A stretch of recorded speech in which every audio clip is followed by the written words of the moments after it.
after that. The news, travel and the weather, wherever you are.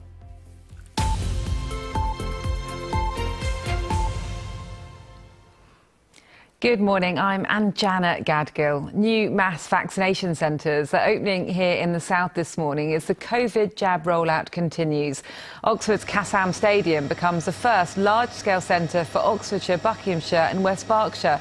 People aged 75 and over will receive invitations for the first of their 2 Oxford AstraZeneca jabs. Salisbury City Hall and the Brighton Centre also open as vaccination hubs today. Organisers of major music festivals here in the south are weighing up the potentially crippling cost of cancellation if they press ahead with this summer's events, which are then called off due to COVID. Boomtown in Winchester, the Reading and Isle of Wight festivals and dozens of smaller scale shows were cancelled last year. Glastonbury's organisers have already confirmed that it won't go ahead this coming June.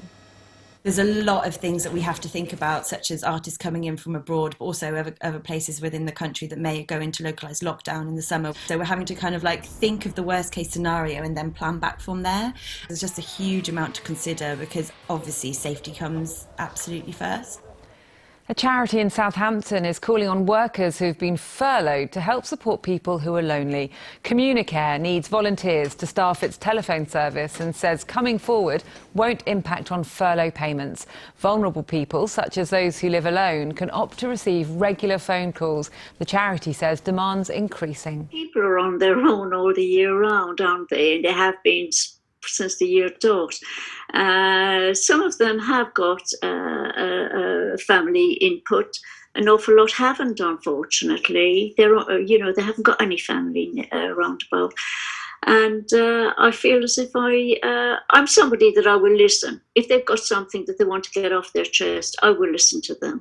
I may not be able to do anything, but the very fact that they can speak to me and it's in confidence. The overwhelming feedback that we get is just the huge reassurance and the contact with an outside world in a very uncertain world nowadays. We're in a situation that people don't recognise, don't understand, is tremendously reassuring. The former home of Jane Austen in Hampshire is set for urgent repair work costing around £170,000. An appeal to help save the roof of the house in Chawton has raised the majority of the funds needed, and Hampshire County Council has added a grant of £85,000. The cottage was Jane Austen's home for 8 years until her death in 1817. Well, it's a very cold start this morning, lots of ice on car windscreens. Let's get the weather now with Bea Tucker. Hello, good morning. We had a very cold night last night, and with all of the rain, the snow on the surfaces, we could see some icy patches through this morning. A beautiful day ahead of us, though. It is going to be cold, but lots of sunshine, and we've got almost blue skies out there for today. I think we'll see a little bit of cloud building at times, but nothing that should spoil the sunshine too much. It's going to be a beautiful day. It is going to be cold, perhaps not feeling quite as cold as yesterday, and lighter winds too. Highs of 5 or 6 degrees. Through tonight then, starting off with largely clear skies. I think western parts will see a little bit more cloud, perhaps 1 or 2 showers pushing in by dawn. For most of us underneath those clear skies, another cold night with a widespread frost and lows of -2.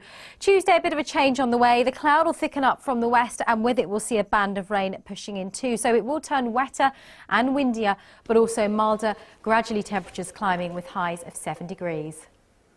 We'll be back in an hour at 8:25. I hope you can join us then.